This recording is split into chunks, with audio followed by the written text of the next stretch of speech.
के मूर्ति से ताकेली मुस्काई के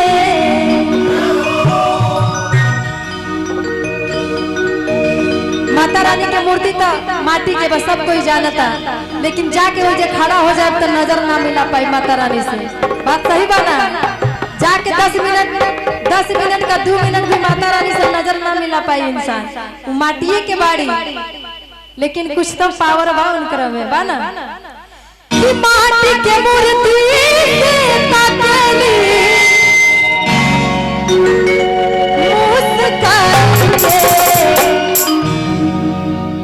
तो हम चाहे कि पूरा पंडाल खाली बता, तो तू लोग खड़ा हो जाओ और आगे आ जा। ऐसा मौका बार बार ना मिले। और खड़ा होकर थोड़ा सा झूमने के भी बा, बैठे का नहीं थे, बैठे खाती ना बोले और झगड़ा नहीं थे करे के ना। तो देखा तरह लोग ना महिषासुर के माता रानी कैसे तीर मारा तरी त्रिशूल सपना में आके और उठा ले जाइए। झगड़ा नहीं थे करे के और नाचे के बाद कि माटी के मूर्ति से ताकेली मुस्काई के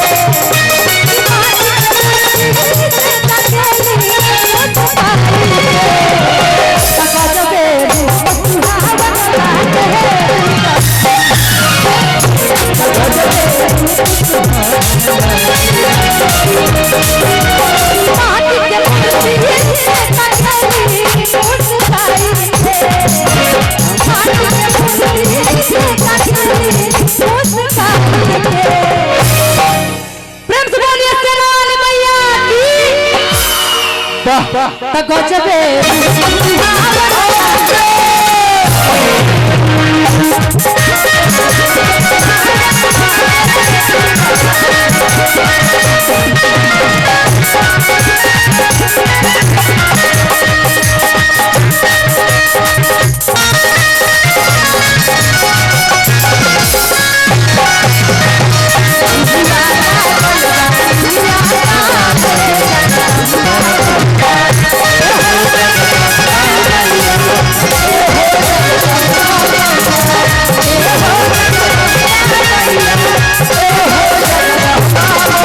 जितना मन से पूजा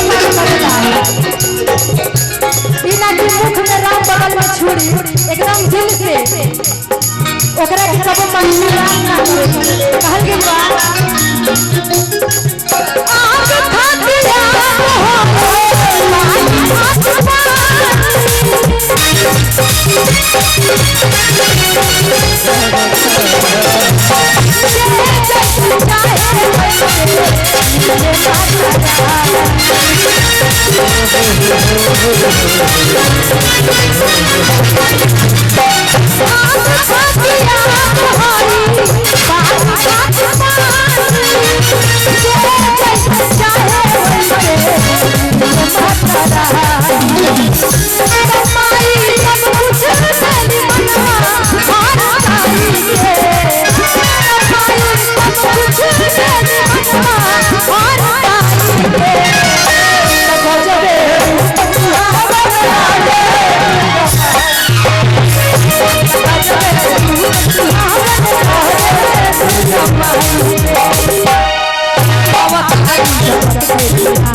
अरे डाल डाल रे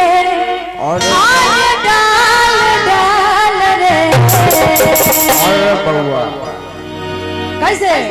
तो मैया के चुनरी बना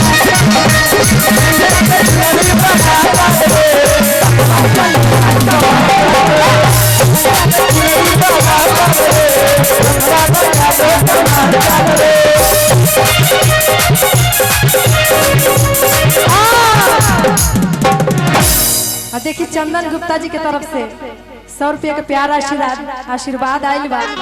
माता रानी से ये नहीं हो रहा है कि वहाँ के दिन दुगुना रात हम चाहें कि ये कमेटी के जितना भी सदस्य वाले वो नजर में कि पता नहीं कि चलत कि कमेटी के सदस्य भी केहू बा,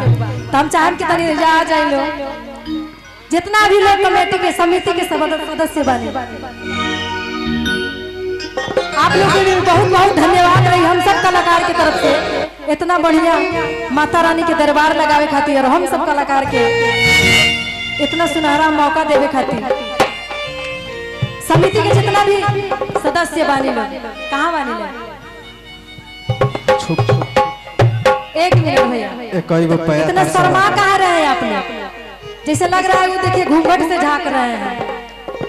घूंघट की आड़ से आप देखिए पूरा जैसे लग रहा है कि बस दुल्हन का दांत दिखता है ना पूरा ऐसे कन्या यहाँ तक घूंघट रखते वैसे आप दिखाई दे रहे हैं।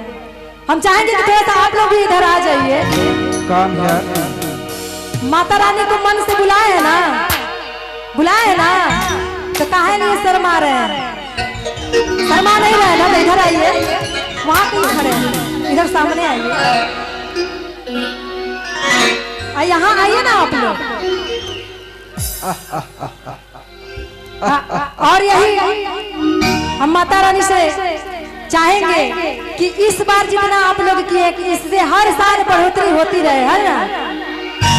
इस बार जो भी कमी हो माता रानी करे कि अगली बार वो कमी ना रहे। तो आप लोग पूरे समिति के लिए चंदन गुप्ता समिति दल